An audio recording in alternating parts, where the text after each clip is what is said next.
अस्सलाम वालेकुम। ਇਹ दो उलमा कराम दी वीडियोज़ वेखो, फिर मज़ीद गल करने हैं। पता है बंदा नेक कौन होता है? जिसकी तन्हाई नेक होती है, जो अकेले में नेक होता है। तन्हाई जिसकी पाक साफ होती है, असल में वो बंदा नेक होता है। हमारे यहाँ ना बिलखुसूस नौजवान नस्ल से कहूँगा, तुम्हारे पास सहूलत आई है मोबाइल की, तुम्हारे पास सहूलत आई है इंटरनेट की, लेकिन देखना इसकी वजह से कहीं तुम्हारी तन्हाई नापाक ना हो जाए। देखना इसकी वजह से। पीर अजमल कादरी साहब कह रहे हैं नेक होवे जेड़ा जिहदी तन्हाई पाक होवे। बिल्कुल सच्ची गल है और अच्छी गल है, शरीफ आदमी ने।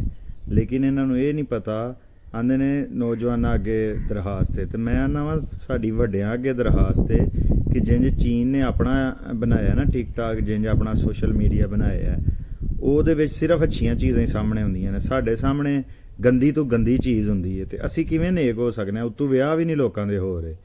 ਤੇ ਉਲਮਾ ਕਰਾਮ ਅੱਗੇ ਦਰਖਾਸਤ ਹੈ, ਤੁਹਾਡਾ ਹੱਥ ਪੈਂਦਾ, ਤੁਸੀਂ ਬਜਾਏ ਸਾਡੇ ਅੱਗੇ ਰੋਣ ਦੇ ਕਿ ਭਾਈ ਨੌਜਵਾਨੋ ਠੀਕ ਹੋ ਜਾਓ, ਨੌਜਵਾਨੋ ਤੁਹਾਡੀ ਮਿਹਰਬਾਨੀ, ਜਵਾਨੀਆਂ ਬਚਾ ਲਓ। ਕਿਵੇਂ ਬਚਾਈਏ? ਹਰ ਬੰਦੇ ਕੋਲ ਮੋਬਾਈਲ ਹੈ, ਬੜੀ ਮਿਹਰਬਾਨੀ ਹੈ ਮੋਬਾਈਲ ਆ ਗਿਆ, ਲੇਕਿਨ ਸਾਫਟਵੇਅਰ ਸਾਡੀ ਮਰਜ਼ੀ ਦਾ ਨਹੀਂ ਆਇਆ। ਉਹ ਹਕੂਮਤ ਦਾ ਫਰਜ਼ ਹੈ। ਤੁਸੀਂ ਉਲਮਾ ਕਰਾਮ ਹੋ, ਤੁਸੀਂ ਤਾਕਤ ਰੱਖਦੇ ਹੋ, ਤੁਸੀਂ ਤੁਹਾਡੀ ਲੋਕ ਗੱਲ ਸੁਣਦੇ ਨੇ। ਤੁਸੀਂ ਇਹ ਗੱਲ ਆਖੋ ਕਿ ਪਾਕਿਸਤਾਨ ਚੀਨ ਹਾਰ ਆਪਣਾ ਟਿਕਟਾਕ, ਆਪਣਾ ਫੇਸਬੁੱਕ, ਆਪਣੀ ਯੂਟਿਊਬ, ਹਰ ਚੀਜ਼ ਆਪਣੀ ਬਣਾਏ ਔਰ ਉਹਦੇ ਉੱਤੇ ਕੋਈ ਗੰਦੀ ਚੀਜ਼ ਸਾਹਮਣੇ ਨਾ ਆਏ। ਜਦੋਂ ਉਹ ਚੀਜ਼ਾਂ ਸਾਹਮਣੇ ਨਹੀਂ ਆਉਣਗੀਆਂ ਤੇ ਫਿਰ ਜਿਹੜਾ ਲੋਕ ਆਪ ਉਹਨਾਂ ਦੀ ਤਨਹਾਈ ਪਾਕ ਹੋ ਜਾਏਗੀ। ਫਿਰ ਜਿੰਨੇ ਧੱਕੇ ਨਾਲ ਹੀ ਕਰਨੀ ਹੈ ਤੇ ਉਹਦੇ ਨਾਲ ਉਹ ਵੀ ਬੜੀ ਮੁਸ਼ਕਲ ਕਰ ਦਿਓ ਤੁਸੀਂ। ਤੇ ਉਲਮਾ ਕਰਾਮ ਅੱਗੇ ਦਰਖਾਸਤ ਹੈ ਕਿ ਬਜਾਏ ਰੋਣ ਦੇ ਔਰ ਸਾਨੂੰ ਸਾਡੇ ਅੱਗੇ ਦਰਖਾਸਤਾਂ ਕਰਨ ਦੇ ਜਿਨ੍ਹਾਂ ਦਾ ਕੋਈ ਫਾਇਦਾ ਨਹੀਂ, ਕਿਉਂਕਿ ਨੌਜਵਾਨ ਕੀ ਇੱਥੇ ਬਾਬੇ ਵੀ ਭੈੜੀਆਂ ਚੀਜ਼ਾਂ ਤੇ ਲੱਗੇ ਨੇ ਔਰ ਇਹਦੇ 'ਚ ਬਾਬਿਆਂ ਜਾਂ ਨੌਜਵਾਨਾਂ ਦਾ ਕਸੂਰ ਨਹੀਂ, ਉਹ ਸਾਹਮਣੇ ਹੀ ਉਹ ਸਾਡੇ ਚੀਜ਼ਾਂ ਆਉਂਦੀਆਂ ਨੇ। ਤੁਸੀਂ ਜੇ ਆਪਣੇ ਸੋਸ਼ਲ ਮੀਡੀਆ ਸਾਰੇ ਸਾਈਟਾਂ ਬਣਾ ਲਓਗੇ ਤੇ ਉਹਦੇ ਉੱਤੇ ਜੇ ਹਕੂਮਤ ਪਾਕਿਸਤਾਨ ਦਾ ਕੰਟਰੋਲ ਹੋਏਗਾ, ਅੱਛੀਆਂ ਚੀਜ਼ਾਂ ਸਾਹਮਣੇ ਆਉਣਗੀਆਂ ਤੇ ਫਾਇਦਾ ਹੋਏਗਾ, ਲੋਕ ਬਚ ਜਾਣਗੇ। Do you know which country made TikTok?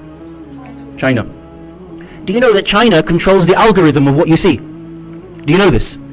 If you're in China and you open up TikTok, what the Chinese government wants you to receive as youth, as people using TikTok, are people who are doing good things, achievements, youth making social enterprise, youth becoming successful in math competitions, youth becoming masters of karate, youth doing something with their life, and you are rewarded. That algorithm is that the Chinese government makes you see positive things for social development. Did you know here and in the United States, China send you a different algorithm? Do you know what they send you?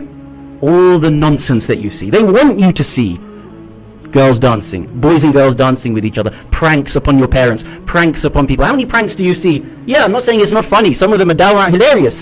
But if you want to destroy a nation, destroy a generation, you make them in their mind be rewarded with the dopamine for thinking stupid things are good, thinking that this is what you're supposed to grow up doing. A large proportion of people grow up thinking that this is what life is about.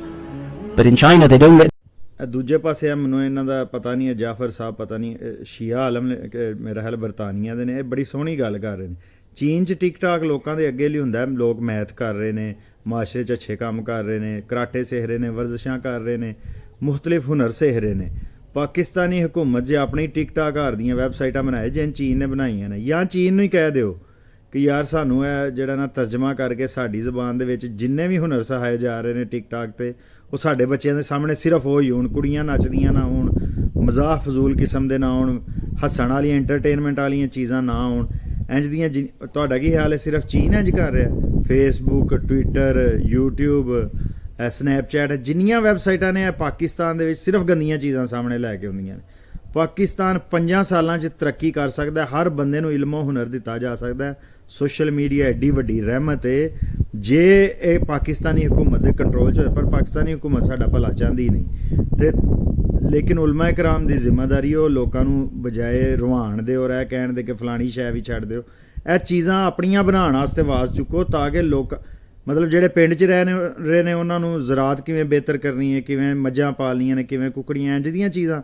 ਜਿਹੜੇ ਸ਼ਹਿਰਾਂ 'ਚ ਰਹਿ ਰਹੇ ਨੇ ਕਿਵੇਂ ਖਾਣੇ ਬਿਹਤਰ ਬਣਾਉਣੇ ਨੇ, ਕਿਵੇਂ ਪਲੰਬਰੀ ਦਾ ਕੰਮ ਸਿੱਖਣਾ, ਮੁਖਤਲਿਫ ਕਿਸਮ ਦੇ ਜਿਹੜੇ ਹੁਨਰ ਨੇ, ਨਾਈਆਂ ਦਾ, ਤਰਹਾਣਾ ਦਾ, ਇਹ ਸਾਰੇ ਹੁਨਰ ਸਾਹਮਣੇ ਆਉਣ ਨਾ, ਤੇ ਲੋਕ 5 ਸਾਲਾਂ 'ਚ ਟਿਕਟਾਕ ਔਰ ਸੋਸ਼ਲ ਮੀਡੀਆ ਤੋਂ ਹੁਨਰ ਸਿੱਖਦੇ ਨੇ। ਜੇ ਸੋਸ਼ਲ ਮੀਡੀਆ ਕਿਸੇ ਅੱਛੀ ਹਕੂਮਤ ਦੇ ਕੰਟਰੋਲ 'ਚ ਹੋਏ, ਜਿੰਜ ਚੀਨ ਨੇ 25-30 ਸਾਲ ਦੇ ਵਿੱਚ 80 ਕਰੋੜ ਬੰਦੇ ਨੂੰ ਗੁਰਬਤ 'ਚੋਂ ਕੱਢ ਕੇ ਦੁਨੀਆ ਦੀ ਤਾਕਤ ਬਣ ਗਈ ਹੈ ਨਾ।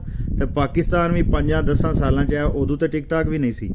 ਅੱਜ ਪਾਕਿਸਤਾਨ ਸੋਸ਼ਲ ਮੀਡੀਆ ਦਾ ਅੱਛਾ ਇਸਤੇਮਾਲ ਸਿੱਖ ਲਈਏ ਨਾ ਅਸੀਂ, ਤੇ ਹਰ ਬੰਦਾ ਹੁਨਰਮੰਦ ਬਣ ਸਕਦਾ। ਇੰਨੀ ਬਸ ਇੰਨਾ ਰੋਣਾ ਹੈ। ਅਸਲਾਮ ਵਾਲੇਕੁਮ।